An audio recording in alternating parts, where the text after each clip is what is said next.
so proud to be Haitian because just everything about being Haitian is just awesome. You know, everyone know about the history of Haiti, first Black independent country in 1804. Understanding the history of Haiti, Haitian people, you can't help but be proud of the accomplishment that have happened. Haitian Americans have done really well in the past few years. There's still a lot more work to be done. Only about 20% of us actually have a bachelor's degree. I understand firsthand some of the challenges that Haitian American students, graduates, and professionals have faced. Some of them have overcome incredible adversity. Both immigrated or asylum seekers or refugees. There are not that many Haitian-focused scholarships, but like any other award, the NAAHP Leadership Award is providing recognition for one's hard work. As we know, college is expensive, so this scholarship fund provides the chance for a brighter future. It felt like the universe was speaking, like I needed the money, I was intrigued, people were telling me to apply. Going to college or graduate school can be very, very expensive. So donating to a scholarship like this would help that expense be more manageable. Future generation of leaders, scholars, entrepreneurs, young adults that are trying to make something of their lives. They are rock stars. They just need the help, and they need us to help them accomplish it. There's like this Haitian proverb that says, "Many hands palu," many hands make the load lighter. Log in and you can donate $10, $25, $50. It makes me think of the Malcolm X quote that education is our passport to the future, for tomorrow belongs to those who prepare for it today. It makes me happy to know that our organization is contributing to that goal, preparing others for the future.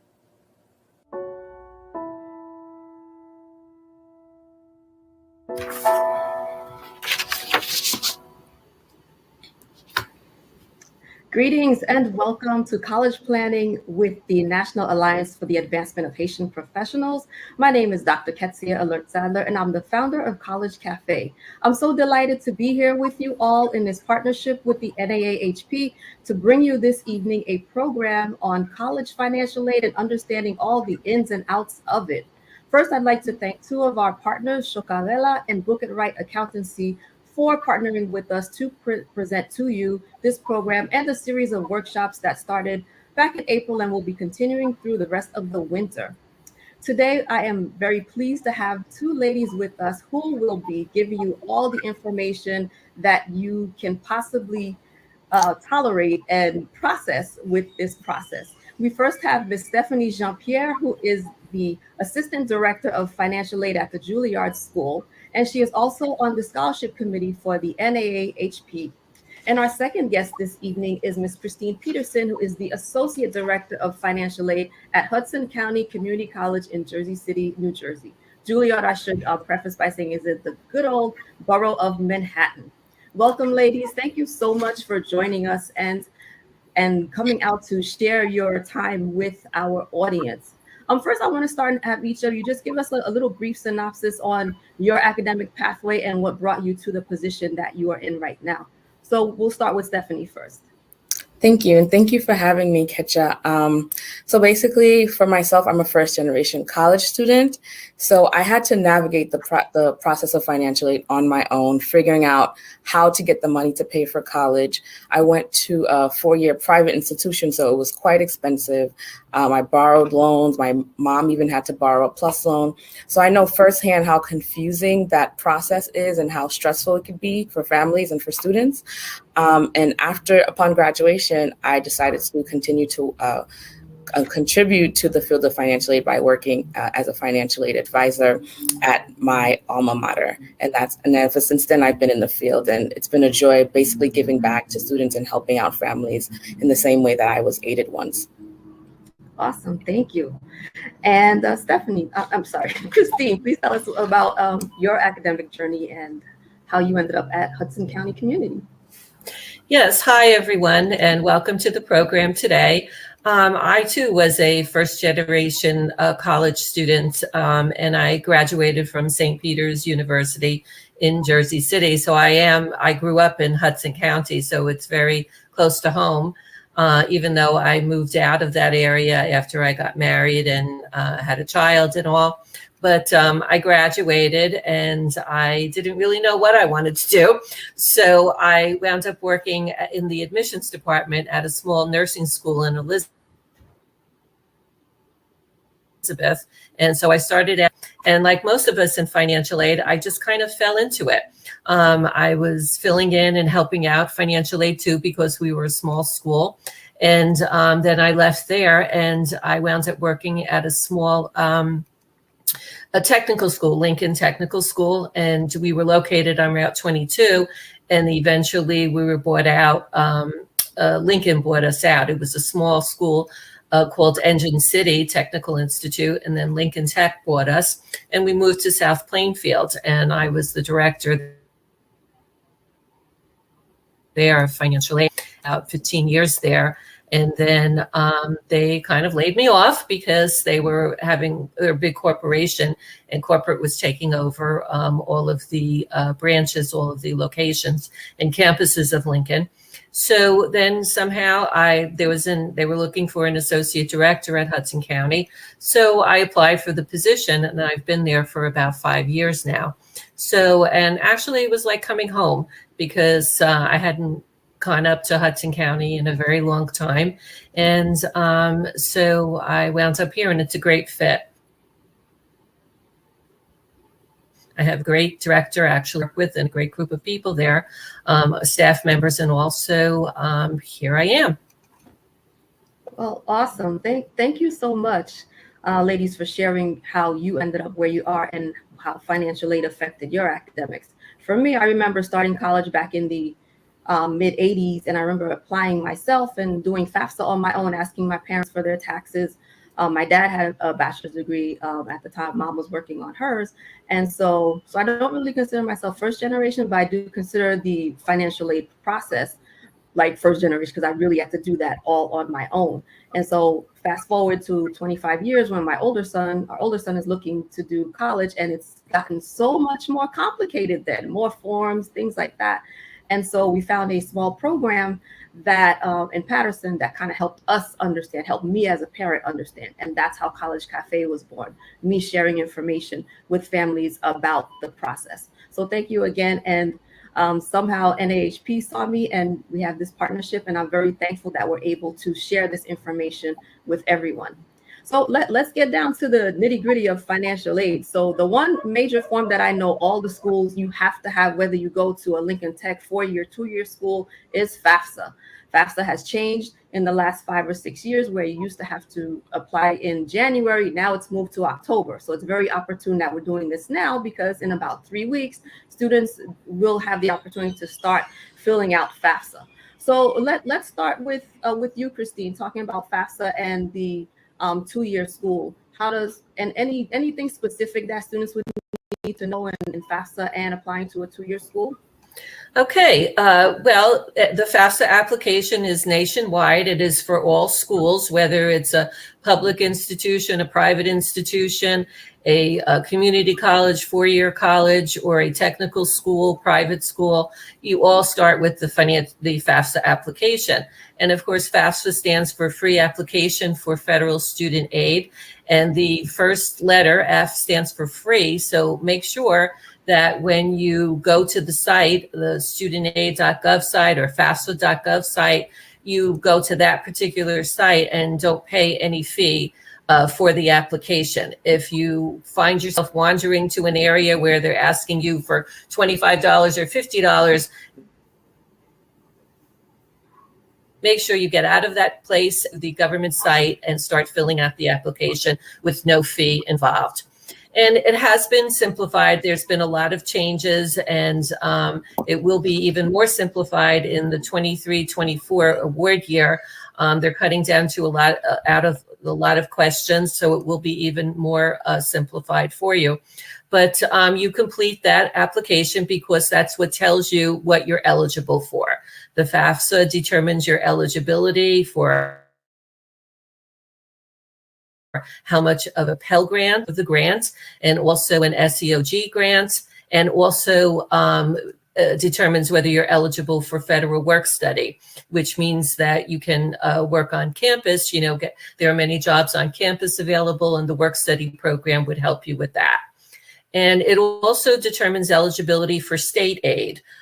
For our TAG tuition aid grant that we have here in New Jersey, our CCOG grant, which is the Community College Opportunity Grant from the state, which is a free tuition program for community colleges that actually just became permanent this year. So Governor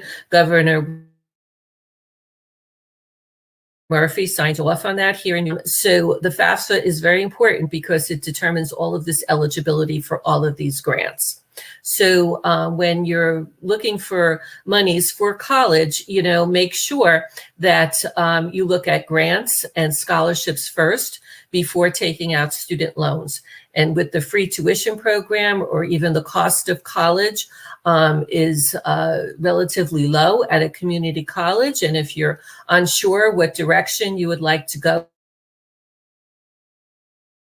to, when you complete your education, community college is a great place to start because of the low tuition and with the free tuition program.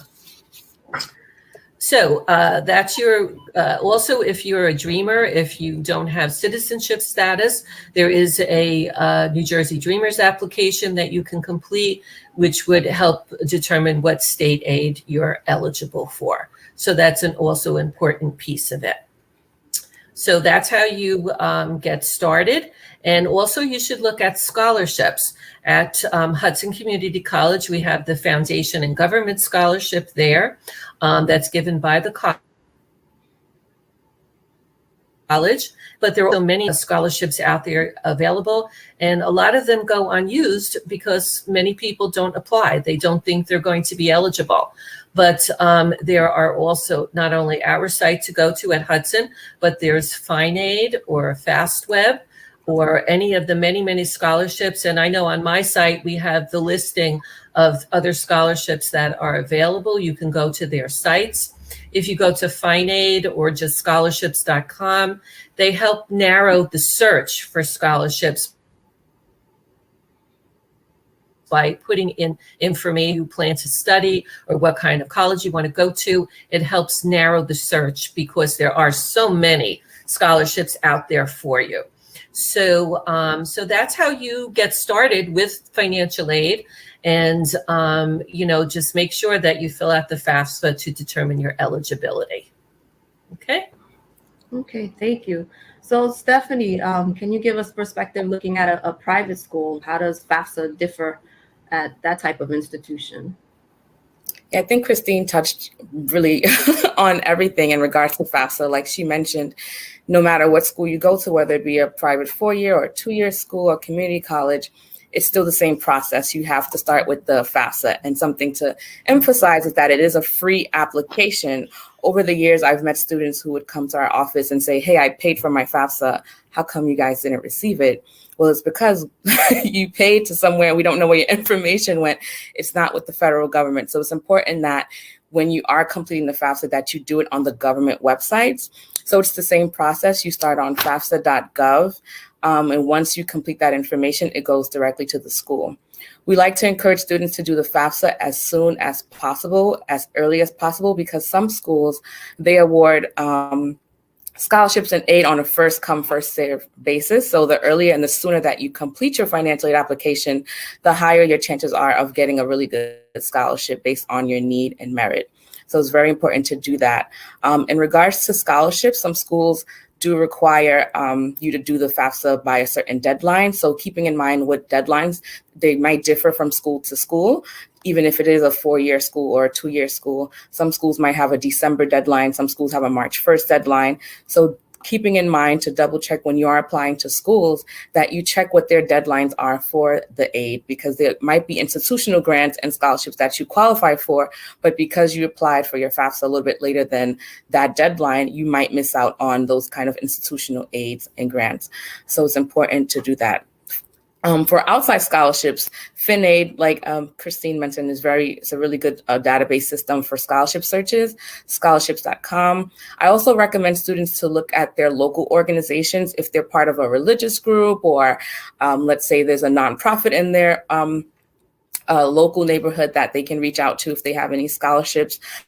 Sometimes even your parents' job or place of occupation, they have scholarships for the students. So it's important to look into those kind of things. If your parent is part of a union, maybe they might have scholarship options for the beneficiary. So it's important to look into those kind of resources.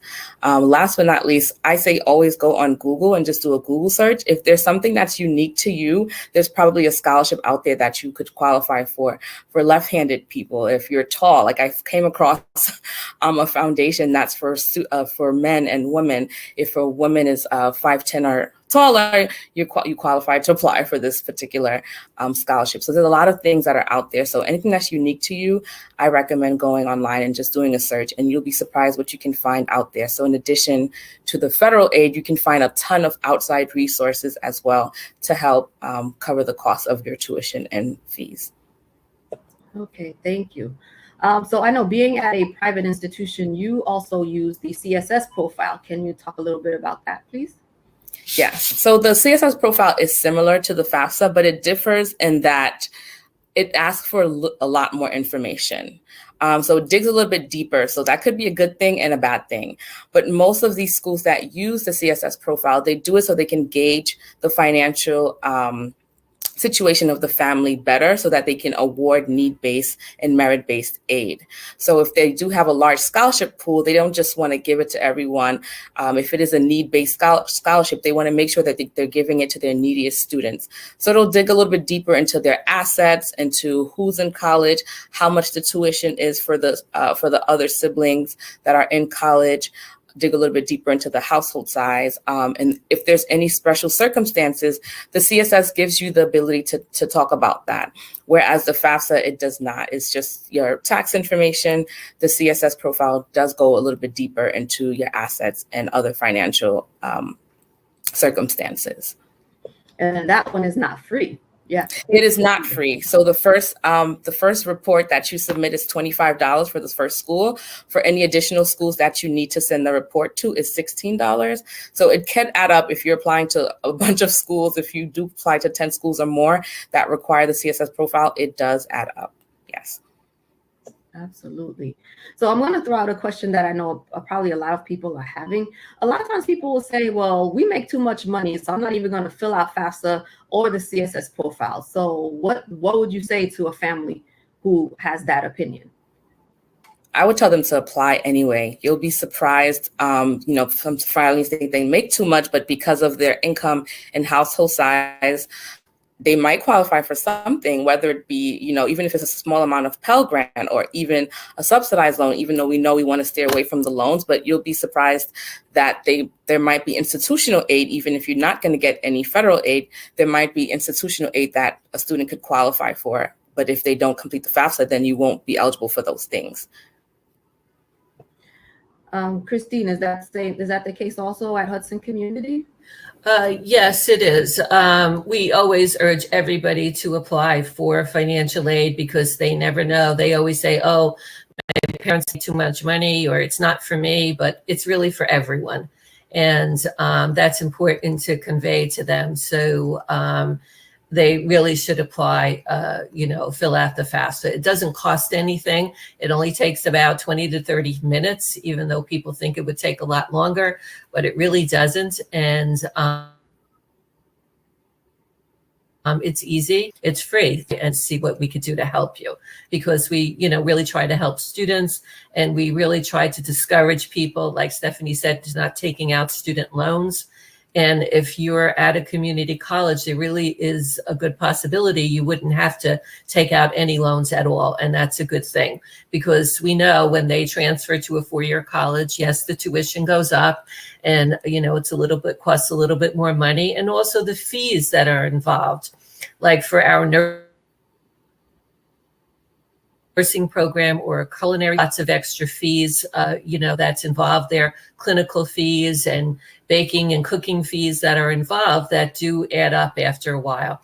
So it's important, for them to apply. And so, and with the CCOG money, there is a limit. There is a maximum of household income of $65,000 for the CCOG grant. But still, we urge everybody to apply. And also, they should remember too that there's a 600% for the Pell grant that's about 6 years for a bachelor's degree for Pell eligibility. So students should keep that in mind. When they're planning their courses, when they're planning, their major and for college, completion, that there is a limit on the amounts of Pell that they can receive. So it's usually 100% if they're going full time for every year. So it goes up to 600%. So it would be 6 years of Pell eligibility. So they should be very into. Okay. I'm glad you mentioned that because I had a question. Some people might have it. Starting at a 2-year school, being awarded federal and state funding, if you transfer to a 4-year school to finish, say you spent 3 years at like Hudson Community, would that impact the amount of money that you could be awarded later on transferring to a 4-year school? Well, yes, as I said, that if they went full time, 300% of their Pell lifetime eligibility. So, and then of course they have to be eligible, maybe their parents' income or their income changes as they progress in their education. So it always depends on if they're eligible. But then they would have only 3 years, or they would have another 3 years of eligibility. And usually when they transfer, it takes 2 to 3 years for them to complete their bachelor's degree.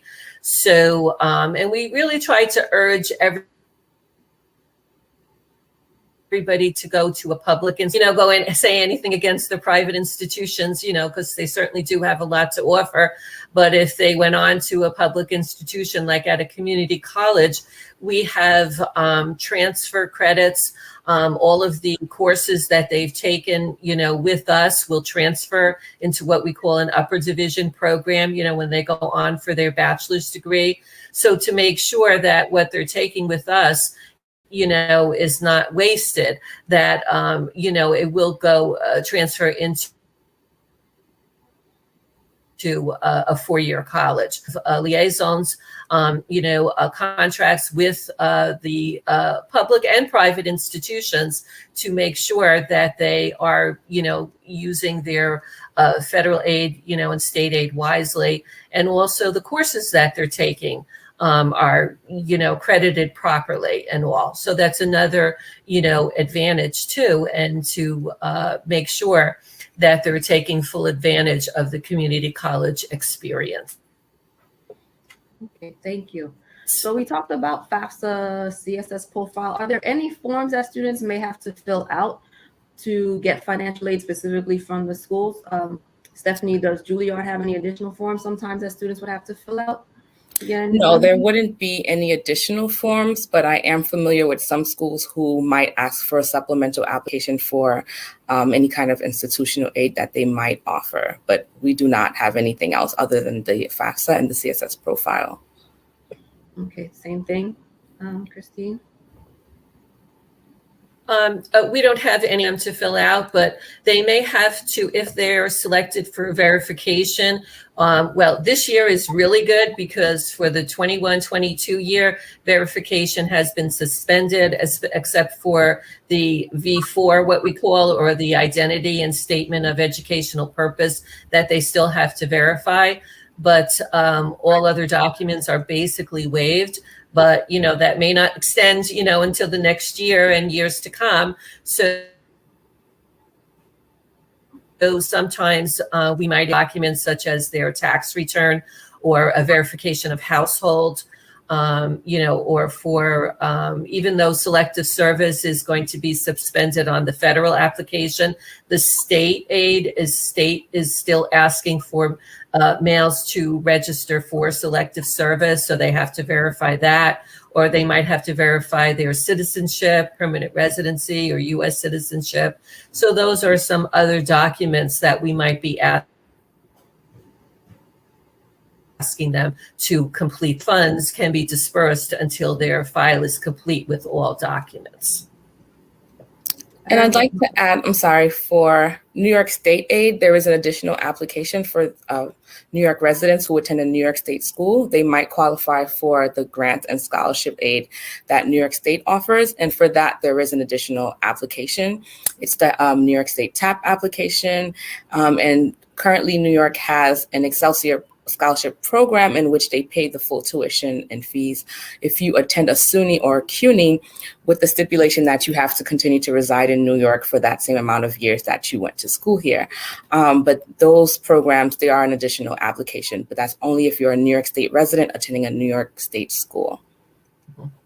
Yeah, I'm glad you brought that up too, Stephanie, because for New Jersey, if you might be selected for verification for state aid and not for federal aid, so they may be asking you for other documents and everything. So you would need to complete that first in order to receive state aid, and that's any state aid. And of course, you do have to be a New Jersey resident and at least a year to qualify for state aid. Okay. I remember with my older son, I think maybe 1 year we got verified. And then my younger son, every year we got verified and had to send paperwork. I forget where the address was.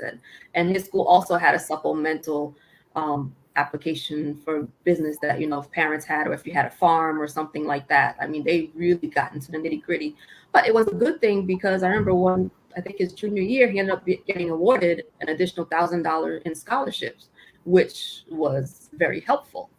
So there's definitely too many forms. So when we talk about the federal aid, you can use that, if you're from one school to the next. The state aid, you have to reside in that particular state to use those fundings.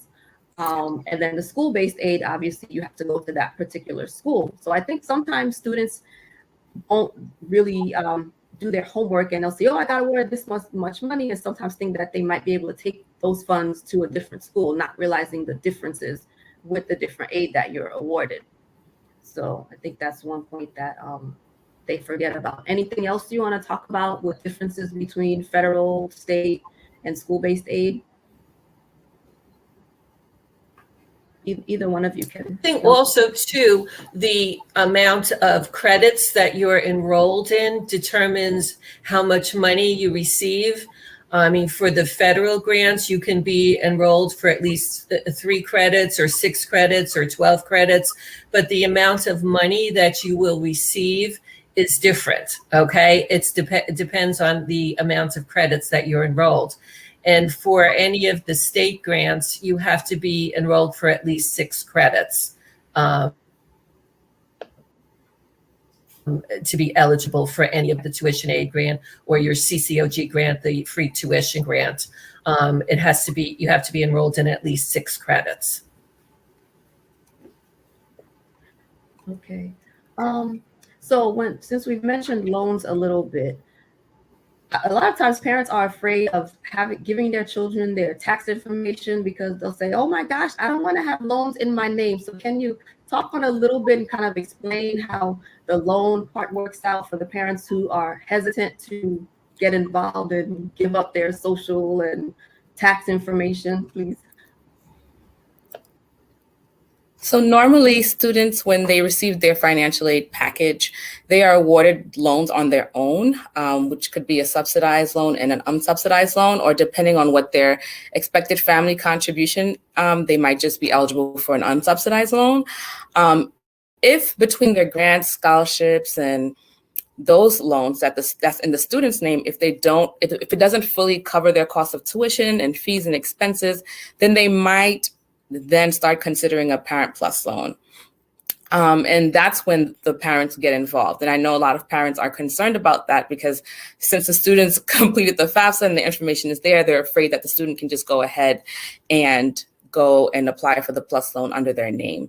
That shouldn't happen. I'm not saying that it can't happen, but it really shouldn't happen. The parent should be the one that goes in and complete the Parent Plus application, in which they'll do a soft credit check and determine if the parent is eligible for that loan. It shouldn't happen, like I mentioned, but it's not impossible that if the student has the information that they could use it, but that's not what's supposed to happen. The parent is supposed to go in and apply for it.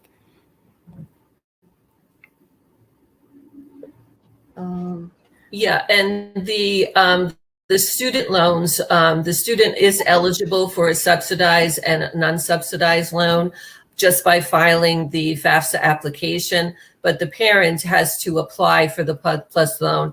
And as Stephanie said, they have to be a credit-worthy borrower in order to be eligible for a PLUS loan. Students should be aware of the difference between a subsidized and unsubsidized loan.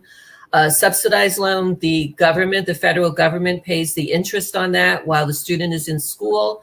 For the unsubsidized loan, the interest accrues while they're in school.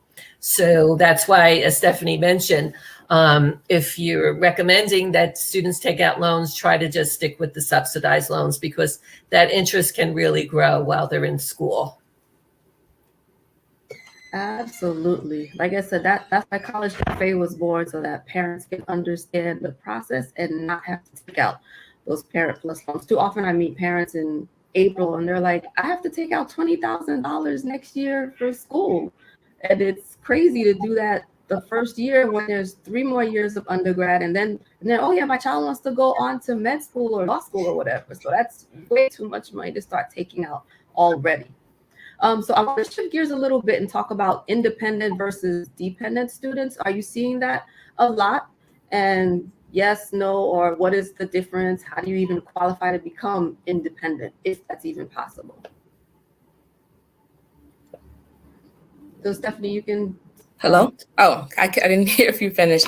So yeah, so when the student completes a FAFSA application, it will determine whether or not they're independent or dependent based on a list of questions. So like for a dependent student is somebody who is under the age of 24, doesn't have children or dependents, is not married, is not working on a master's degree, is not homeless, is not an emancipated minor. So there's a list of questions that the FAFSA will ask to determine if a student is eligible to be independent or dependent. So on the flip side, an independent student would be somebody who is over the age of 24, or it could be somebody who is married, or it could be someone who has a child dependent, an emancipated minor, someone who's at the risk of homelessness could be considered independent. So it depends on those certain criteria that the FAFSA has set out, and those questions are on the FAFSA. We see a mix of students. Majority of our students are dependent, but then we do see some independent students as well who are eligible for financial aid. Christine, I'm not sure if you were trying to say something. I have to unmute myself and I'm talking to myself. No, I think you explained the independent and dependency status well. You gave a good answer. I was just looking at the questions in the chat here. Did you want to address them or do you need us to say anything more? If you have anything else on what we just talked about, but we can definitely answer question number 1 because it is relevant to what we have been talking about. So that's asking if the traditional financial aid process can cover vocational education or schooling. Yes, it does. Because I worked for, it was a private school, Lincoln, but it was also, we have like Ocean County, VOTEC, offers a nursing program and all, and they're eligible for federal funding. Some of them might not be eligible for state funding, okay? But I know for federal funding, they are. Okay, and that's usually what I tell families, that you have to fill out FAFSA wherever whatever school whatever your career path is, you'll have to do FAFSA. You can't get away from FAFSA. So I want to shift gears just a little bit and talk about how has COVID-19 affected the whole aid process at the schools? Has it made it easier, harder, I would say it's a little bit of both, easier and harder. I would say last year when everything happened and many schools are shifting to a hybrid situation or just completely online, a lot of schools were tasked with processing a lot of refunds because they had to return some funds for students who were no longer living on campus. So doing a lot of adjustments. So that was a really, really tough time for many institutions. In addition to that, the government came out with the CARES Act, in which $18 billion was allotted for colleges to use for emergency situations that were related to COVID-19. So if students were having a COVID-19 related emergency, we now had these additional funds that we had to distribute. So managing that, and there were a lot of regulations that came with that as well to make sure we were reporting on it correctly. So that was an additional task on top of everything else that we were already processing and working from home. So having to do that was a little bit difficult. But like Christine mentioned earlier, luckily for us, for the 21-22 academic year, we no longer have to do verification, which helps a lot because that really holds up a lot of students in the financial aid process when they're trying to gather documentation such as tax transcripts and W-2s or whatever else they need to complete their verification. It could make the process a little bit lengthy for them. So being able to not have to do that is definitely have alleviated a lot of stress for the financial aid offices and for the families as well. Another good thing that came out of the COVID-19, I would say, is that the loans have had a 0% interest rate. So for students who were no longer enrolled in school, who graduated, who have been paying back their loans, they benefited from that as well. Because the interest hasn't been accruing. While that's a good thing, we did encourage students, if they were able to make payments, to continue to make payments during that period of time, because that will reduce the principal. But that is extended through January 31st, 2022. So, it's for them to take advantage of the 0% interest rate during this period of time. So those are the things I think that we have, been dealing with and how that's been good and bad. Christine, do you want to comment on that? Have you seen more of an influx in students attending HCCC only because of COVID and the cost of going to school at other institutions? Well, our enrollments went down a little bit, but, I think the whole adjustment to it, and actually we had both remote classes, but we went initially to all remote, and we always had online classes too. So it was just challenging in the beginning for everyone to get adjusted for that, because a lot of our students didn't even have a laptop or anything. But we, with the CARES Act money that we received, we bought Chromebooks and we gave them to the students at no cost to use for their coursework and everything. So that worked out really well. And also for last year, a lot of our forms were electronic, where students could submit our documents electronically, but then we went to all electronic forms, wouldn't have to come on campus, wouldn't, need to drop them off. They were allowed to, complete them online and attach the documents that we needed to collect. And so that really helped us out a lot and cut down on, seeing students and to get them quicker.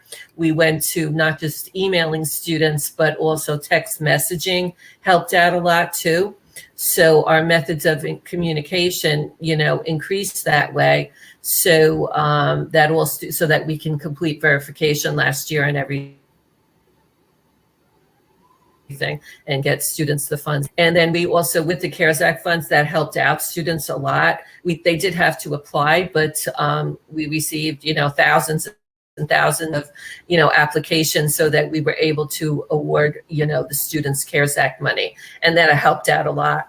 And then also with the CARES Act money, we paid off from last spring of 2020 fall of 2020 and spring of 2021 if the students had any balances, we CARES Act money for them. So that really helped out a lot, our students a lot. And, so we were very grateful, that we received all this money and we were able to, help out the students that way so that they would be able to come back to school, with no balances. And, it really helped them out a lot. And then just one more thing, we also were doing a lot of professional judgments, especially for this year. If the parents, lost their jobs, we were able, with the special circumstances and all, we were able to do, some professional judgments so that the students can receive more aid. So that really also helped out the students a lot. Can you explain what the professional judgment means? Because that's the first time I've heard that term. Oh, okay. Well, it's just special circumstances, like if if you were using your 2018 or 2019 income, but that changed, 2020 or 2021. You would submit a document saying how much your wages is now and show proof of that, whether you were receiving unemployment, whether you lost your job due to COVID or, whatever circumstances that happened to you. We do an income appeal where if you submit all these documents to prove that your income has changed, you might become Pell eligible, where as before you weren't. Okay. Gotcha. Stephanie, do you want to add to that also?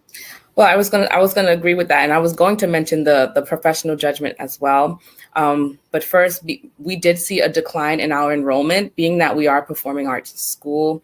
Many of the students didn't see value in doing work remotely if they wanted the full experience of actually performing. So we did see a really large decline in enrollment. Many students did opt to take a leave of absence. In addition to that, we did do a lot of professional judgments because there was a significant changes to student family incomes, medical expenses, and things of that nature. So we are in the process of doing many of those, and we could foresee to continue to doing a lot of professional judgments in the upcoming years as well. Okay, thank you. So any other thoughts and information that you ladies can think of that you want to share with the audience that we haven't talked about yet before we go to the questions from the audience? The only thing coming to my mind now is veterans benefits. Some students might not know that they qualify for veterans benefits if their parents are veterans. If they themselves are veterans, they might qualify for veterans benefits to help with the cost of tuition and living expenses. So that's something for them to look into. And if the school accepts VA benefits, then great. It's a good resource for them to help cover the cost of their tuition and fees. Okay. Great. That's it, Stephanie. Yes, we have many veterans attending our school, and we also have a person that's just specifically designated a veteran representative. And, veterans benefits can be really helpful to the families. Sometimes, even if the parent is a veteran, they could pass it on to their children, to be used if they weren't going to use it. So there's many ways that those benefits can be distributed with the family. Okay. Last so thing sorry. Yeah. That's okay. okay. I wanted to mention is about appealing for financial aid or scholarship. So once a student receives their financial aid package, let's say they're getting a scholarship that's not going to make things feasible for the family for them to attend the school, and they really want to attend the school, I recommend for them to reach out to the school's financial aid office and see if there's any way for them to appeal for more scholarship or institutional grants or whatever is available. Many times the FAFSA, like I mentioned, it's not a good picture of the family's financial situation. And that's why we like to use a CSS profile so we can really understand what's going on And even then we'll miss something. So if a student gets a scholarship or some kind of institutional grant and they feel like they need more to be able to attend the school, I recommend for them to reach out to the financial aid office, find out about additional resources, find out if there's any way they could appeal for more scholarship or grants. You know, you never know. So I recommend just knocking on all doors if possible to see what's possible for you. Yeah, and then the one thing I like about the CSS profile is that last question, which is actually a free text. So you do have the opportunity to write while you're submitting that form any changes in family's finances, health status, etc. So it's kind of right there, you know, even before you maybe have to go through the appeal process. So that is definitely helpful. Correct. So before we start the question, I see 3 in the chat. What can families do even before they get to junior year to prepare for the finances of college, making sure that children receive scholarships and things like that? What can parents do in the, you know, if they've got kids who are in elementary school right now or middle school, what can they do? Well, I would suggest too, they might look into a 529 plan. It might be a little bit late, but while they're in elementary school, or actually when they're first born, look into your 529 plans, because that's an excellent way to fund your education. And also, if you have that or have the grandparents do it, you know, just a suggestion, but also sometimes they offer a scholarship too.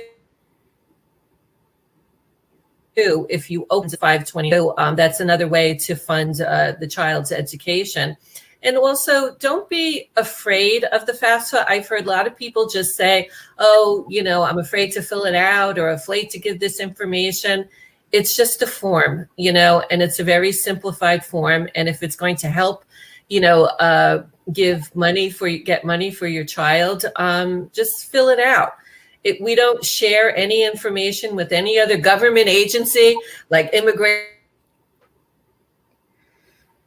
citizenship, anything like do that. So it's just, you know, familiarize yourself with it. There's worksheets available that explain each one of the questions. So just sit down and familiarize yourself with it so that it doesn't seem so scary to you. Thank you. All right, so we'll go to the questions. There's a second one. Exactly sure. They're asking about, well, you can see it there, how a small amount of FAFSA can cover a private nursing school program, or if a person already had loans from undergrad. It sounds like maybe the person already maybe had loans from undergrad and are going back for a nursing degree post, maybe getting a bachelor's degree. So would you still be doing a FAFSA form at that point?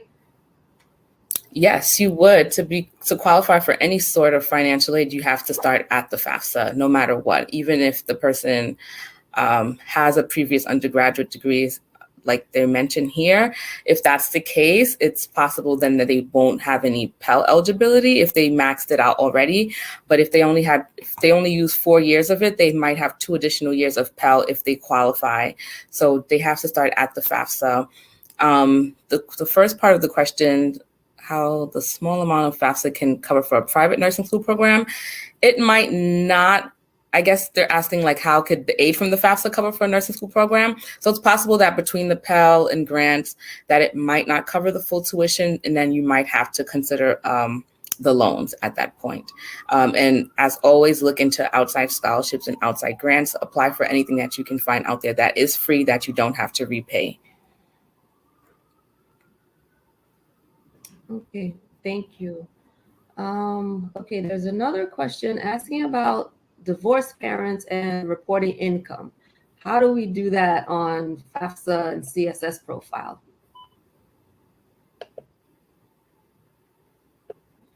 Anybody, either lady can jump in on that one. Sometimes it's difficult to figure this out. Yes, I agree. But it's usually, you put only if their parents are divorced and they haven't remarried anybody else, then you just put down one parent's income. And it's usually the one that is, sometimes it's who they reside with or who they have more than 50% of their support that they're receiving from which parent.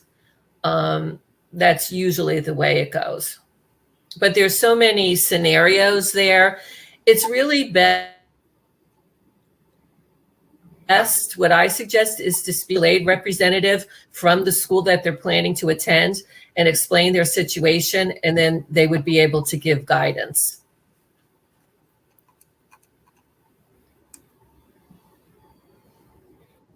That's fair. That's a fair enough answer to that. The next question is asking, the person has a 529 for their child. So does that report have to be, does that information have to be reported on the financial aid forms?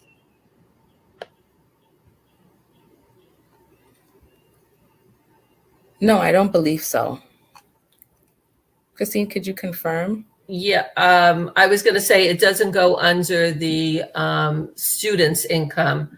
I think it's, I'm sorry, I think it might be under the parent. If it's the parent, that's the holder of it. If it's the grandparent, then you don't have to worry about it at all. So, but I know it doesn't go under the student's income.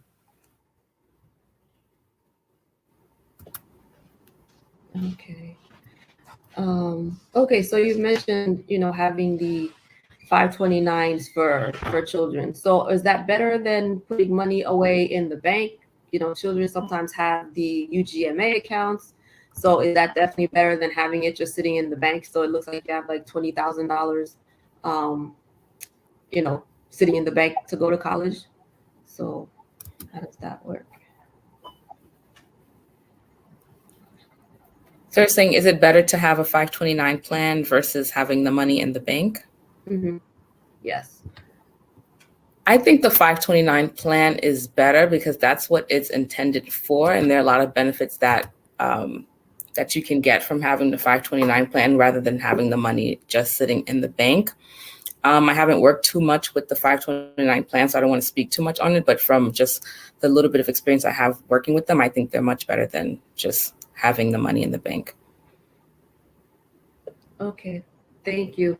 And then we did have a previous recording, our program back in June was talking about different investments like 529s that people can have for their children. So if you go on NAAHP's Facebook page, you should be able to find that video. And you should be able, anyone who has questions about 529, you should be able to find that video. It was in June of 2021, and you can get more information regarding that. Okay, the other question is asking about FAFSA loans covering the high cost of private college for nursing. I think we kind of addressed that before. I think depending on the cost of the school. Yeah, it depends on the cost of the school. Right. So, depending on what the person's finances are looking like, doing FAFSA and how much the school costs, you might get enough to cover the tuition and you might not. I guess it's individual.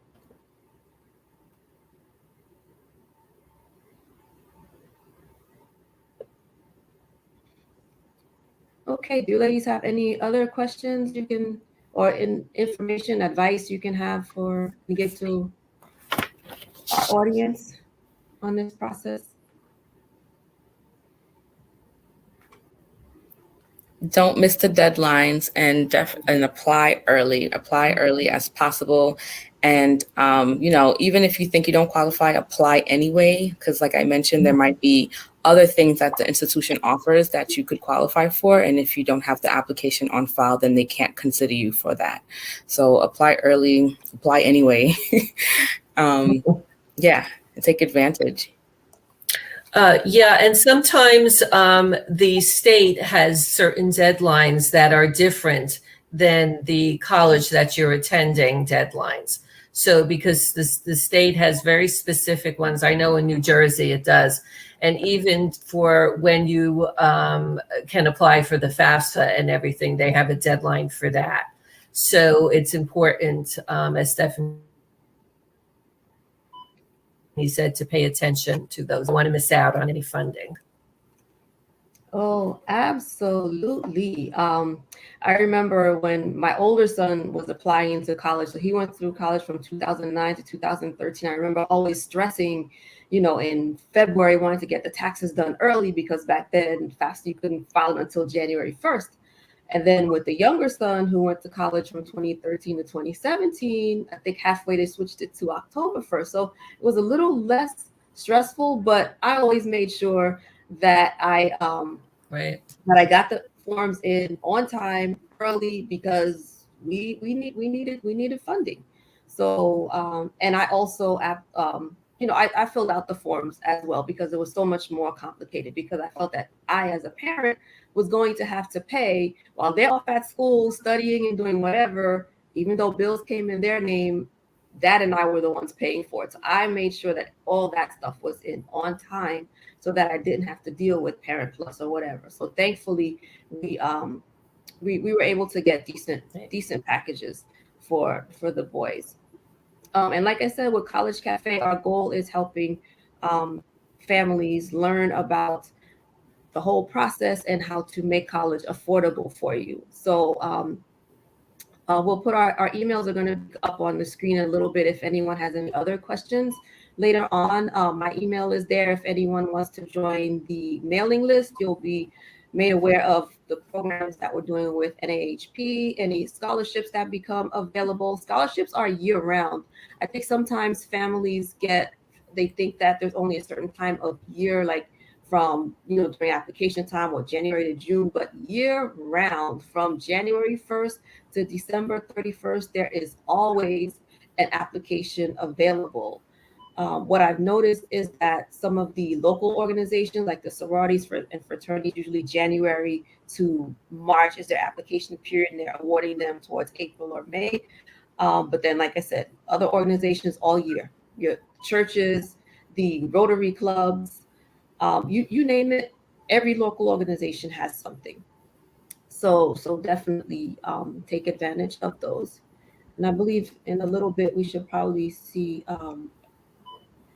Christine's email is there, and then we'll see Stephanie's email as well for anyone who might have any questions that you'd like to ask them later on. Because the thing is, you'd much rather ask the questions now than to not answer them or wait until it's too late, because there are deadlines for getting your paperwork in. Even sometimes, I guess, for the appeal process, are there deadlines for those, or can a person do that whenever? You can usually do it whenever, but you might want to check with your financial aid office at your school. There might be deadlines, but for us, they can appeal at whatever time. If we have funds available and we're able to respond to their request, we'll do it. But otherwise, we might have to hold it off until we do have funds available. Okay, and like the ladies have said, you want to get your applications in early, on time. You should do it as soon as possible. So this way you'll know how much award you'll get if the appeal worked and how much more that you will be receiving. So you could plan ahead for your funds. Absolutely. Okay, so I do not see any more questions in the audience. So with that, I want to say thank you to Ms. Stephanie Jean-Pierre from Juilliard and Ms. Christine Peterson from Hudson County Community College for sharing their time with us with their invaluable information. Families, we want to make sure that you get the funding that you need. Don't be afraid to ask the questions. Parents, don't be afraid to give your information, because you will benefit from it. Don't assume that you won't get aid because you make too much money. Please ask the questions. And it looks like we have one more question coming up. So as soon as so the student completing FAFSA and the parent completing a FAFSA form.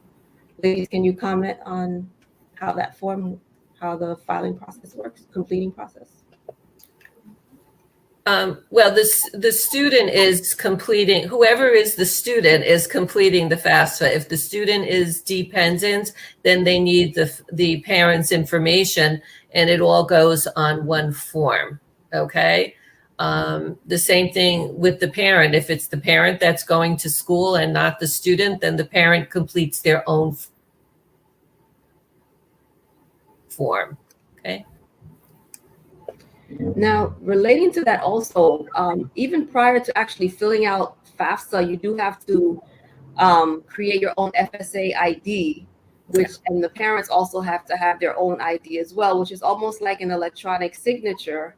And you use the same FSA ID for all 4 years that the student would be in school. So I remember when my boys were in college, I actually had a financial aid folder, and when that time came, I would pull out the folder so that when I was filling out the form, I had that information. So I wasn't trying to remember, what the ID was, because it's complicated and really annoying if you forget and have to try to remember and go in and do that forget password thing. So write it down. You will definitely save yourself a lot of anxiety if you write it down. You made a good point, Ketsia, about creating a folder or keeping a file folder for yourself. I wish all of the students would do that to them, because so many do forget their username and password, or they forget that the parents have to have their own too to electronically sign the FAFSA. So that's a good point about putting together a folder and keeping a folder and keeping everything in it, so you know so you can do it every year. Great idea. And I had to do that because my boys are 4 academic years apart, and I started my doctoral work when my older son was halfway through college, other one was halfway through high school. So I had to keep my information as a parent and student, and then had their information. So I had to keep it organized, because it would have gotten a little crazy. So my first son, I told him, I said, you have to finish college in 4 years, because I'm in school and your brother starts after you, and we can't have 3 people in school at the same time. So I have to give him kudos for finishing school on time. So yes.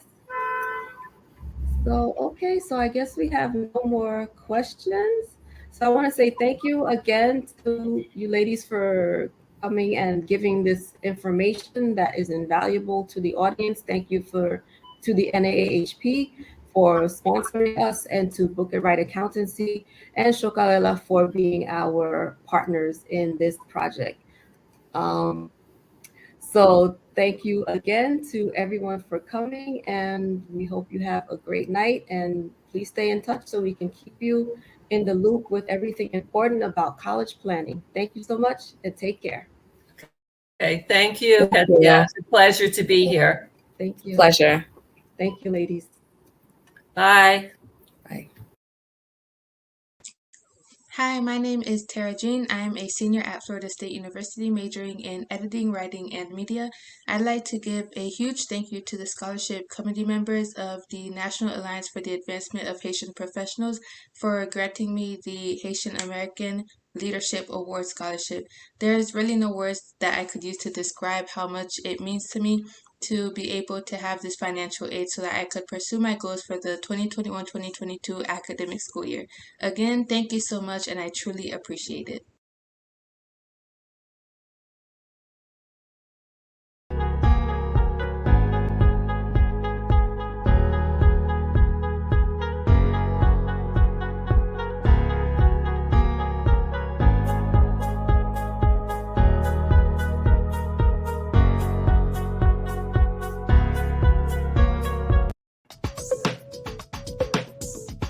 So proud to be Haitian, because just everything about being Haitian is just awesome. Everyone know about the history of Haiti, first Black independent country in 1804. Understanding the history of Haiti, Haitian people, you can't help but be proud of the accomplishment that have happened. Haitian Americans have done really well in the past few years. There's still a lot more work to be done. Only about 20% of us actually have a bachelor's degree. I understand firsthand some of the challenges that Haitian American students, graduates, and professionals have faced. Some of them have overcome incredible adversity. Both immigrated or asylum seekers or refugees. There are not that many Haitian-focused scholarships, but like any other award, the NAAHP Leadership Award is providing recognition for one's hard work. As we know, college is expensive, so this scholarship fund provides the chance for a brighter future. It felt like the universe was speaking, like I needed the money, I was intrigued, people were telling me to apply. Going to college or graduate school can be very, very expensive.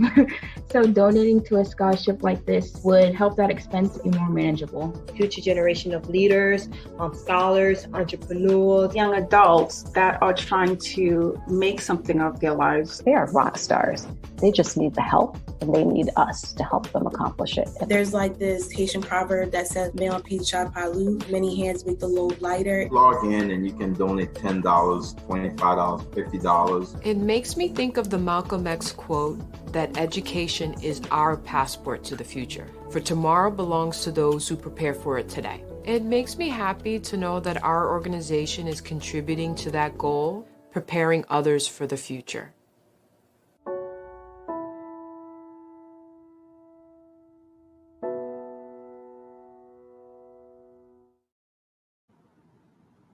Greetings and welcome to College Planning with the National Alliance for the Advancement of Haitian Professionals.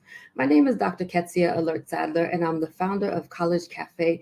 And it's a pleasure to be here with you in the 6th installment of this college planning series. I'm very thankful to the NAAHP for allowing me this opportunity to share with you all. Today, we're going to be talking about scholarships, and I want to thank, in addition to NAAHP, our other partners. We have Book It Right Accountancy, Shokarela, and a new partner in Golden V, whom you will speak to their founder in a little while. So again, thank you so much for joining us this evening as we talk about scholarships. I know it's that time of year. Seniors are applying to their colleges of their choice, and underclassmen in high school are also thinking about what scholarships to apply to. And of course, if you're in college, definitely there is opportunity to apply for that outside funding to help you pay for your education. So this evening, I'm really excited that I will have two ladies with me who are going to talk about their experiences with the whole college planning process. Our first guest will be Miss Nanakua Aboagi Ado. And Nana is commonly called Nana for short, and she is an undergraduate honors nursing student at Fairleigh Dickinson University. In 2023, she will have her Bachelor of Science in Nursing, and she's also the president of the National Society of Collegiate Scholars at Fairleigh Dickinson University with their chapter. So welcome, Nana. It's good to have you here with us. So let's get started. Just tell us a little bit about how, as a high school student, how you looked for a scholarship. How did you even decide to go into nursing? So let's start with that. Good evening, everyone. Thank you, Dr. Sadler, for the great introduction. So specifically with my journey, I definitely have a lot of thank yous to, I had great encouragement from a guidance counselor in high school, and of course from my mother, just trying to figure out what path I wanted to go down and exactly how that would be funded. So specifically with nursing, I've always been drawn to the field, or at least in the health sciences in some aspect. But I didn't really know if nursing was the right choice for me, or if I should do maybe physical therapy or go to med school. But as I really started to learn more about what nursing really is as a career, and I could really see myself doing that long term, the qualities that a nurse needs to possess, I see how I was already developing that at a young age, being compassionate, being a great listener, and doing all I can for the patient. So I thought, let me stick with nursing. I know the school is going to be difficult, but I can do it. So specifically when it came to applying for scholarships and just finding them, I started pretty early, as in junior year, to at least get an idea of what's out there, because there's so much information. There's a lot of websites. And I don't know if I was eligible for everything. I'm still taking SATs. So a lot of that, in order to answer those questions, I had to do a lot of research on my own, looking up what was provided by the state, scholarships for minority students, scholarships for students wanting to pursue healthcare careers. And that really helped me narrow down my search in order for me to find a lot more opportunities on the internet. Okay, so if you had to give it a time frame, how much time did you spend looking for scholarships? I would say I spent towards the end of junior year, so I'll always say around May time, when the year is winding down and everybody's really trying to narrow down what their college choices will be. But then I really think that summer before senior year is so pivotal, because that's when you're really getting your applications organized. And as you're applying for school, you're getting your essay ready, you can also be using those same materials to apply for scholarships. You're going to need a resume, any honors or awards you've received during high school, and of course your SAT scores and GPA. So those, I would say 3 or so months before the September senior year started is when all that research has to be done. And what I did specifically to keep myself organized, I'm off for the summer, let me take advantage of this time. I made spreadsheets, so I knew like the exact scholarship names, when the application cycle opened, when the deadlines were, and any specific materials I needed, like a letter of recommendation from a counselor or one of my teachers, or any requirements that I was still working on. And of course, in order to increase your chances of getting that scholarship, you need to make sure you are a well-rounded student. Having the good grades, yes, is important, but you also need to bring more to the table, as in community service opportunities, anything that you're doing in high school that that's going to make you stand out, forming clubs, tutoring other younger students. All that is very important, because that paints a picture of what type of student you are and what you can either bring to a college or bring to the scholarship foundation. Okay, so then you're high school senior, you get accepted to your school. So let's talk about what made you decide to go to Fairleigh Dickinson as opposed to maybe another school. Was it their financial aid package? Was it the program? So let's talk a little bit about that. So choosing schools was definitely hard, because I feel like I've done all the work and now I have to make this really big decision, and it's going to impact, my future career, maybe, what other opportunities I'll get. So I really appreciate Fairleigh Dickinson University. They came into my high school for a college fair and a in-person decision day. So that was a really good opportunity where I was able to talk face-to-face with a rep from the school. And I found that was a really great experience, because that person is really going to tell you what the school is about and how they can see you fitting into their school's mission. And then I appreciate that, because she made on a personal level for me to make me think of FDU differently than those other schools I've already applied to and have gotten accepted. And then, of course, they really offered a generous financial aid package, which was great, as the grants I received and scholarships. But also they explained that even as I'm a current student at FDU, I can also apply for more scholarships with the school. I'm like, I didn't think that was possible. I thought once I'm in a school, whatever money they gave me in the beginning, that was it. So I've really been able to take advantage of that. In addition to their great nursing program, they offer scholarships for students who are already enrolled. So I've already been privileged to receive about 2 or 3 scholarships from FDU. So starting freshman year, I've actually received a scholarship each year, freshman, sophomore, and now as a junior. And that has really helped tremendously in paying for school. And it's also giving me extra funds to pursue things such as study abroad, which I'm looking forward to. Okay, so where are you going abroad? When will you be doing that? Hopefully in January. Our school has another campus in England, which is a great thing they really try to promote, is their global learning. So I'll be spending hopefully a week over there in England on that FDU campus, and also exploring a lot of the sites here. Okay. And I think there's a museum for Florence Nightingale somewhere in London, I believe. There is. Okay, so you kind of, that would be awesome. So you kind of mentioned before talking about the scholarships in college, and my next question was going to be, let's talk about your experience in school. How did you, in college, how have you applied? Have you continued applying for scholarships outside of Fairleigh Dickinson's offerings? Yes, that's also, I take advantage because during the semester, things are very hectic, so they do send us emails, which is very helpful, reminders that, oh, we're offering this scholarship. Here's a deadline. Here's the eligibility requirements. So that's great that I can put on my calendar and make sure I apply. But in addition to that, I also research other scholarships. And now that I am a nursing major, there's a lot of scholarships offered just for nursing majors nationally and even through New Jersey.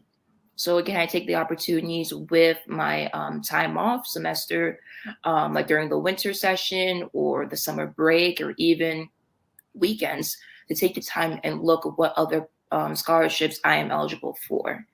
And similar to that, making sure you have a good resume, working on an essay, and because being in college, there's a lot of other opportunities that we can take advantage of because you have people who can help edit your papers, essays that you're writing. You have career development, helps with resume building. So actually being in college, it's made it a lot easier to get scholarships than when I was in high school. So if you start that foundation early, you know how to apply for these scholarships, you get used to that whole process, it's only going to help you in the long run because it's the same thing. You're going to be proactive to look for jobs in the future or to look for grad school opportunities. So something like that, if you start it early, it's going to really help. And I really benefit from it. Okay, that's good to know. So are there any things that you could think of in retrospect that you would have done differently? From high school to now, in terms of whether it's the scholarship search or anything? I would say what I would have done differently is reaching out to more individuals who were already college students. Because when I was really applying, yes, I did have older siblings, but the fact that they were in very different tracks than me, it was kind of harder. But, I didn't know about organizations such as this that are so helpful in guiding high school students in that process. And that is really good to have that support because it was pretty much just me, my mother, and my guidance counselor. They can only do so much. But if you're already part of a community and organization, especially for minorities, that is so helpful. And I really wish I knew about that. But now I'm glad that I can be helpful, at least in some capacity now, as someone who's gone through and has an experience to share and can now help these future college students. Okay, thank you. And that was going to be my next point. So let's talk about how you've been mentoring other students. Well, how did that come about? You mentioned that in your bio. So how do you do that?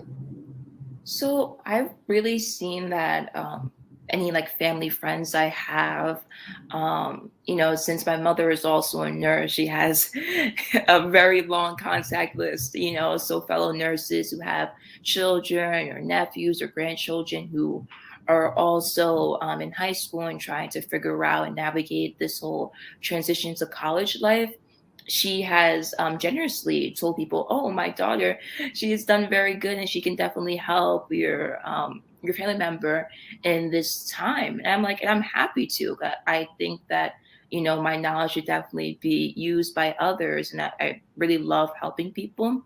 And even if people I know locally that we were in high school around the same time, maybe he was 3 years younger than me, kind of seeing what they're trying to do now. And anytime I can offer some advice or even when it comes to selecting colleges, I'm really glad to do so because I know that they need the help. And even if they don't specifically ask, because it could be hard to ask for help, but to be the one to offer it because it does make a difference. Okay. All right. Well, thank you so much. I'm glad I had a chance to talk to you. So we're going to end this session. I'm going to transition into talking with our next guest this evening, who is Ms. Anith Benjamin, who is a young professional actively involved in the Haitian student community, connecting them with opportunities and resources to network and gain leadership and professional skills. Ms. Benjamin has her bachelor's in interdisciplinary studies at Florida A&M University and her master's in public administration at Barry University. So welcome, Ms. Benjamin. Good to see you, and welcome, and thank you for taking the time to talk to me this evening and to the rest of the NAAHP and College Cafe family on scholarships. Yes. Well, thank you for coming. So let me start by asking you pretty much the same question. Let's talk about your academic journey from high school to college. How did you navigate the scholarship and application pathway? Okay, so for me, I'm first generation. Technically, everything first generation. Everything. I came to America at 5, so I'll be the. If I was in high school, I'll be the first one going off to college.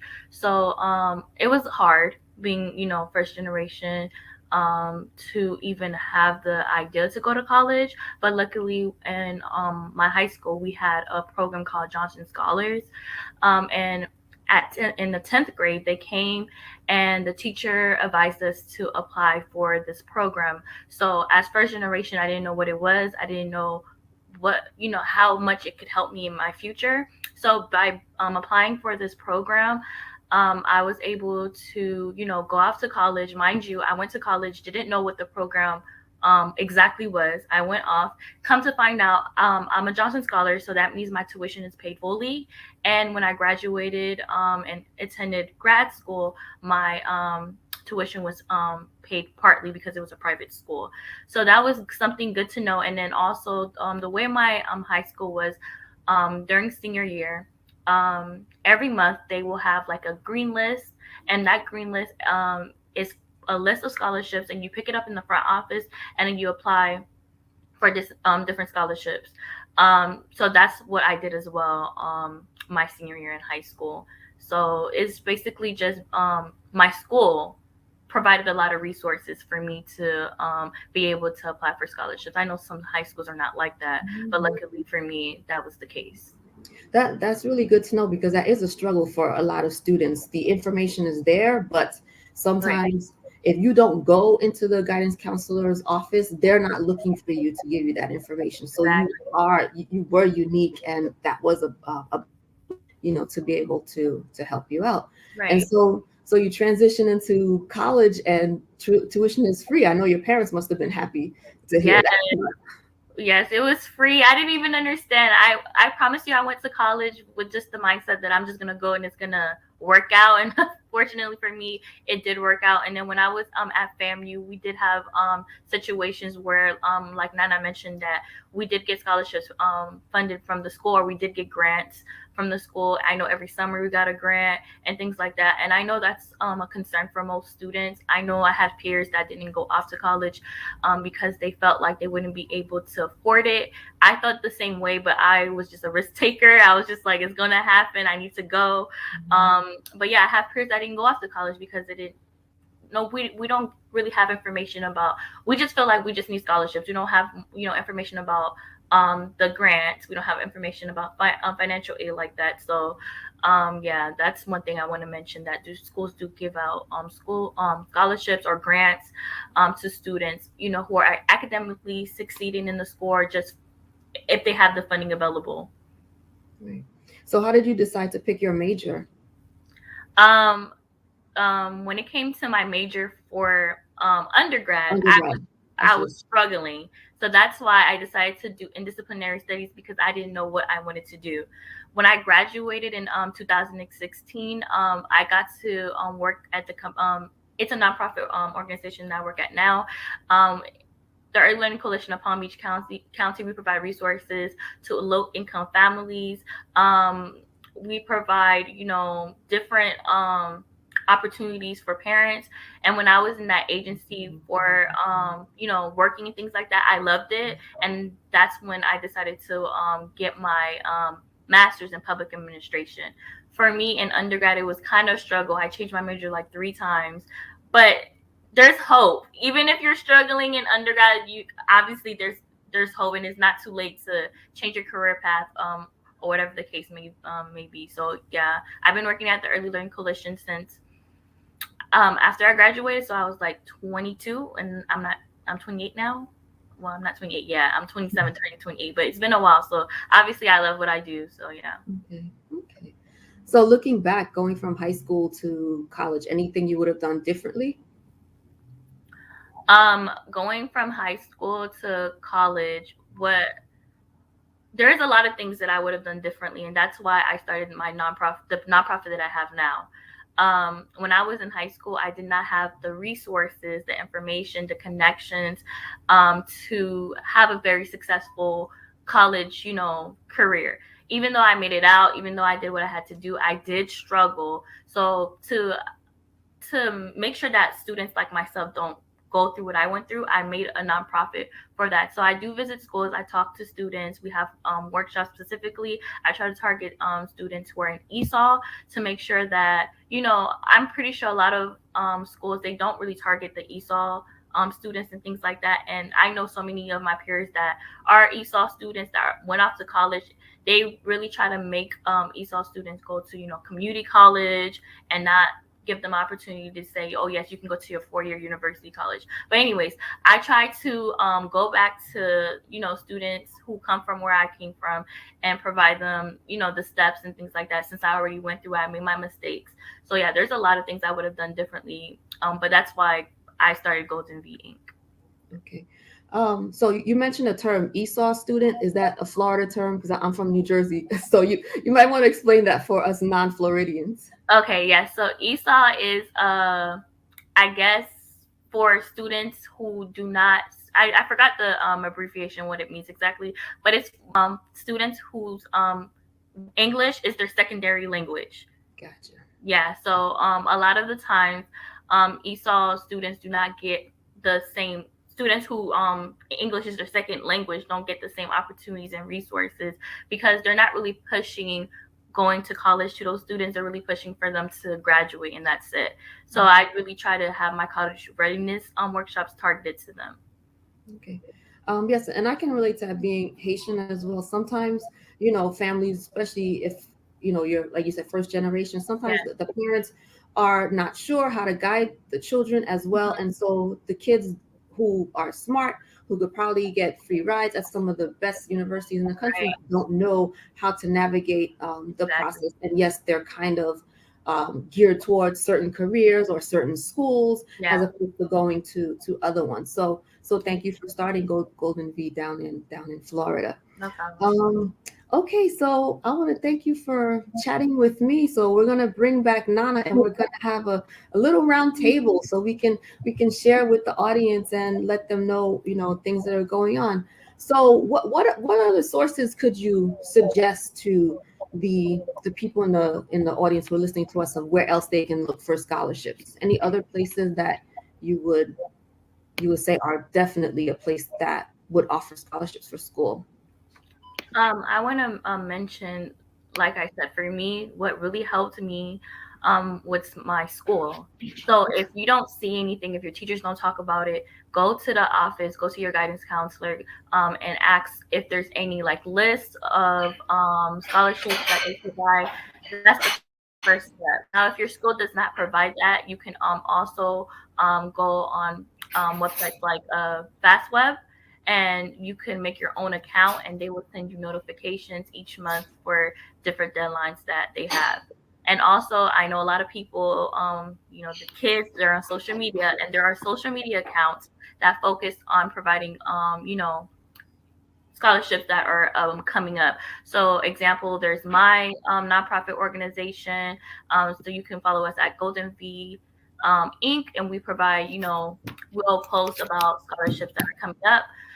There are scholarship that Savvy, scholarship money for students, scholarship secure. Those are some great social media accounts that post scholarships, actively posting scholarships as well. If you're on TikTok, you could search scholarships, and there are people that will post scholarships that are, upcoming as well.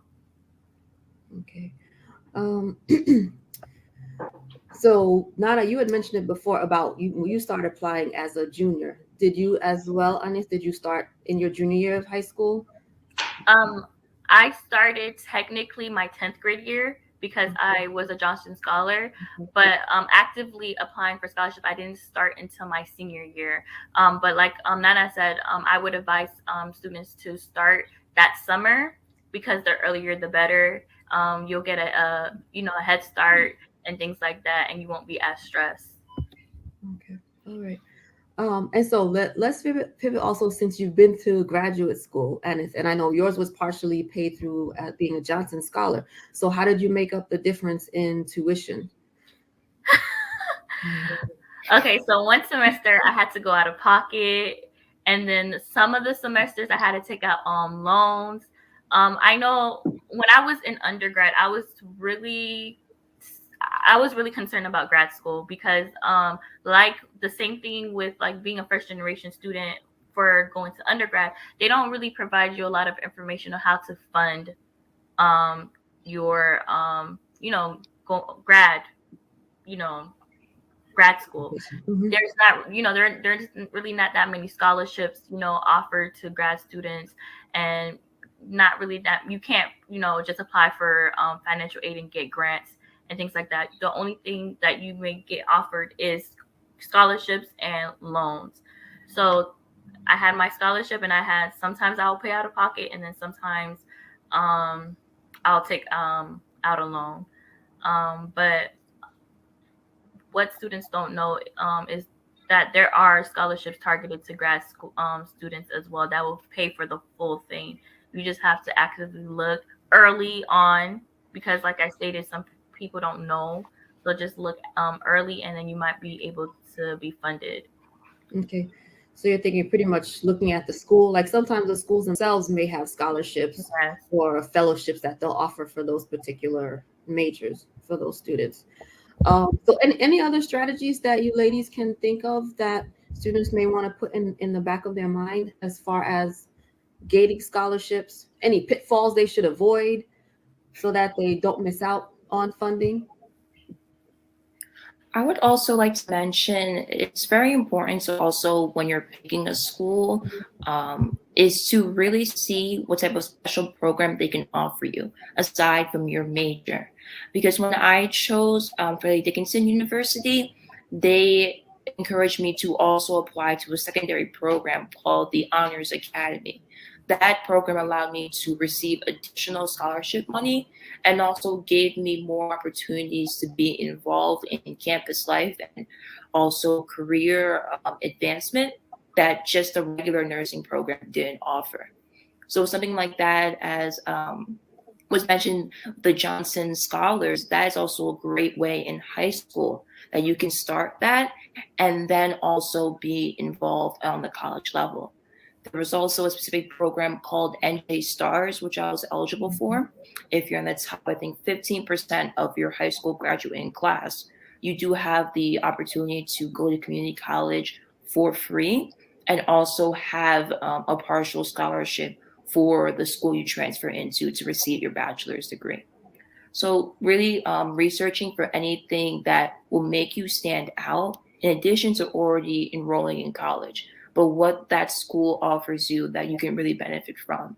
Because again, it's very hard work. You're going to be in school for a year, maybe more, or maybe an accelerated program to receive a master's degree.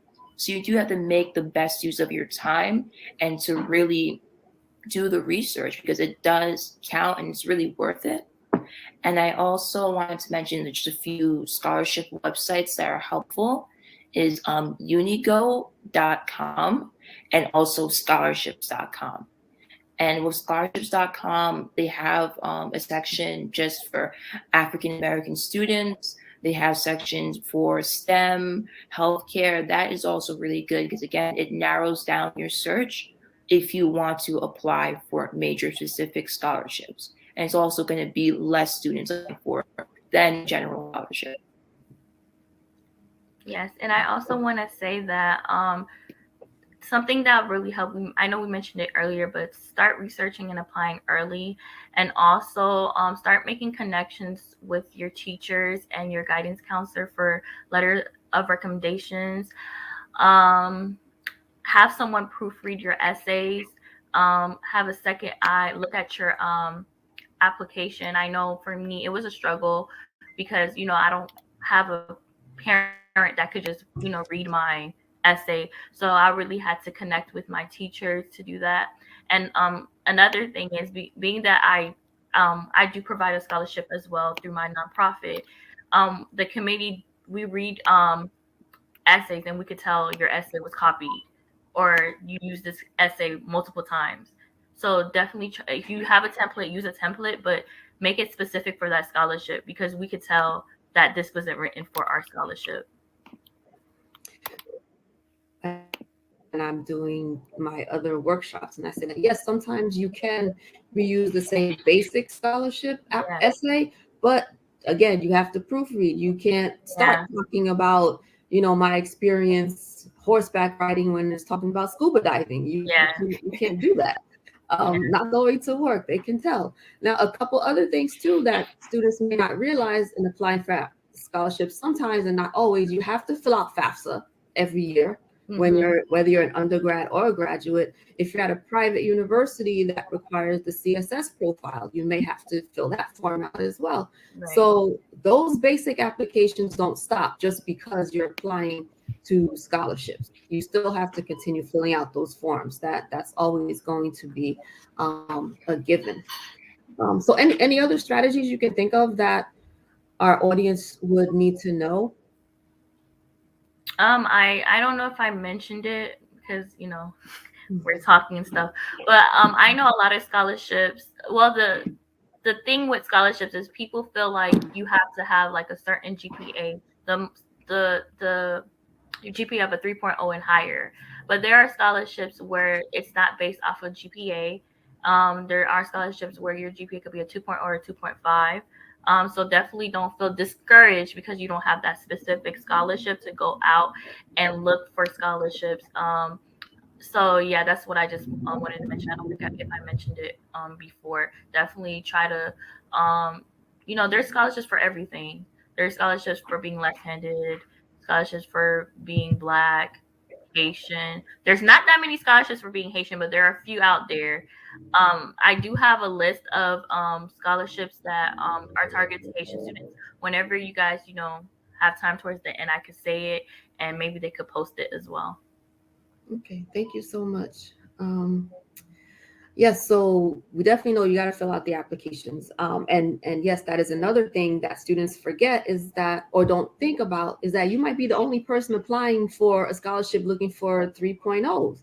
But if you're the only one who applies and your GPA is a 2.5, you just might be the recipient of it. So you have to take chances, definitely, because otherwise you're not going to get those monies or that information. So we're going to see if there are any questions from people in the audience right now. Okay, so no questions. But I want to mention also to the seniors who are in the audience, there are some scholarships coming up now, such as the Ron Brown Scholarship. Coca-Cola has a scholarship, and Ron Brown is a $40,000 one, which will give you $10,000 each year if you qualify for it. Coca-Cola, I don't know what the full amount is, but that deadline is due on the 31st. So make sure you get it done before the 31st. Talk to your professors, to your teachers to get the letters of recommendation, or to your guidance counselor who's writing the letter for you. We also have there's also a QuestBridge, which is a program that helps students with scholarships as well. So take advantage of all the programs that are out there on the internet or offered at different schools to make sure that you can afford your education. Scholarships are plentiful. There are local scholarships from the churches, your sororities, fraternities, women's clubs, Rotary clubs, the companies that your parents work for. You may want to ask your parents just for students. If you don't ask, you're not going to know. Like I said, the churches, the Rotary clubs, you name it, in your neighborhood, there is a scholarship available.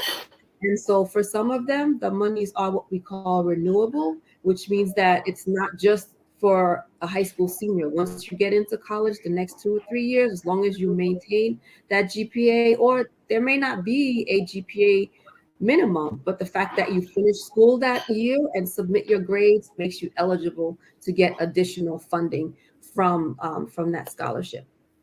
So at this time, I don't see any questions in the chat. So I want to take some closing words from our panelists. If you guys have any other information you want to share with our attendees.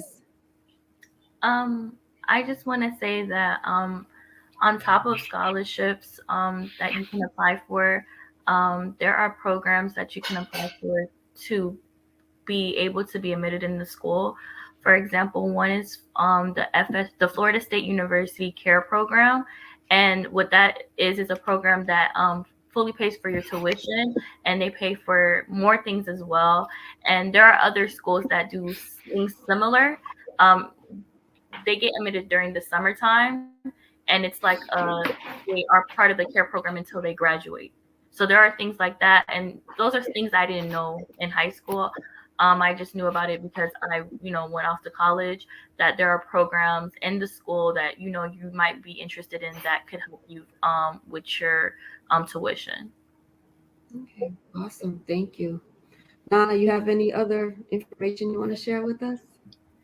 Yes, I also want to encourage everyone when they do apply to scholarships to not give up, because you will not get accepted to everyone you apply for.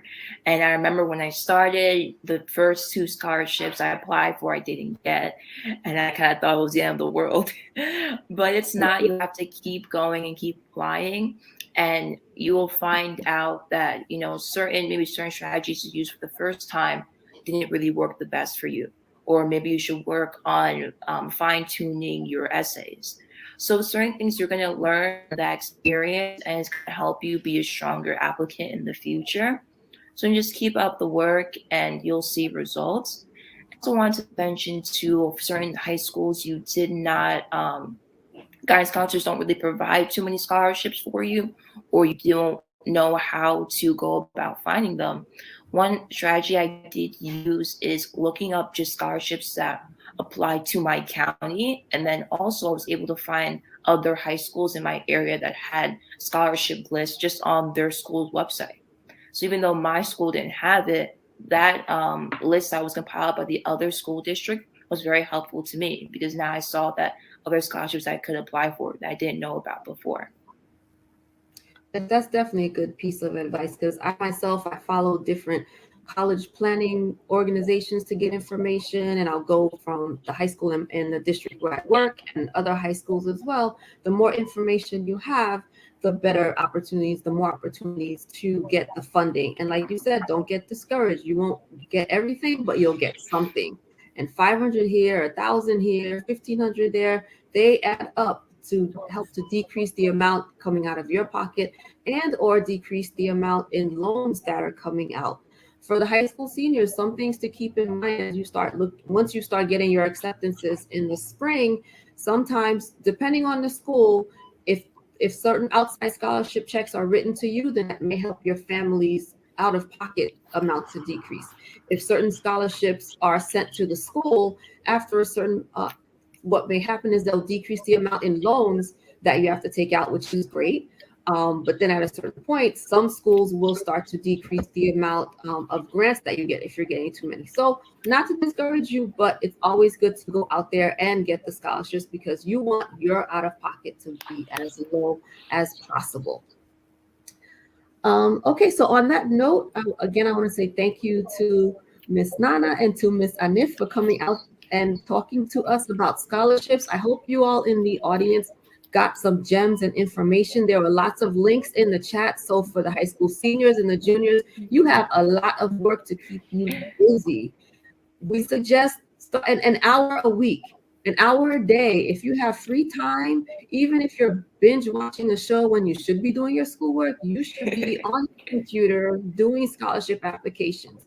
The time is so invaluable. So seniors, get out there, do the applications, get the monies that you need. So when April comes and you have to make a decision, you can tell your parents, look, Mom, I did all these scholarship applications. I have all this money aside for school. And so it'll make the decision a little bit easier for them. But look at all the different programs in your state that are available. It may be beneficial for you to start at a community college and then transfer to a 4-year school. That's okay. It doesn't matter where you start. What matters is that you finish. So take a look at what works best for you. Again, thank you to our panelists, and thank you to our partners, Book It Right Accountancy, Shokagela, our newest partner, Golden V, of course, NAAHP, thank you for this opportunity, and lastly, College Cafe. Thank you so much for joining us, and we hope you have a great night, a great week, and stay safe. Thank you so much. Bye. Bye. Thank you.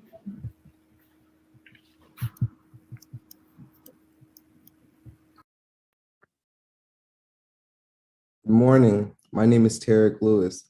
I would like to thank the National Alliance for the Advancement of Haitian Professionals for this scholarship. Thank you.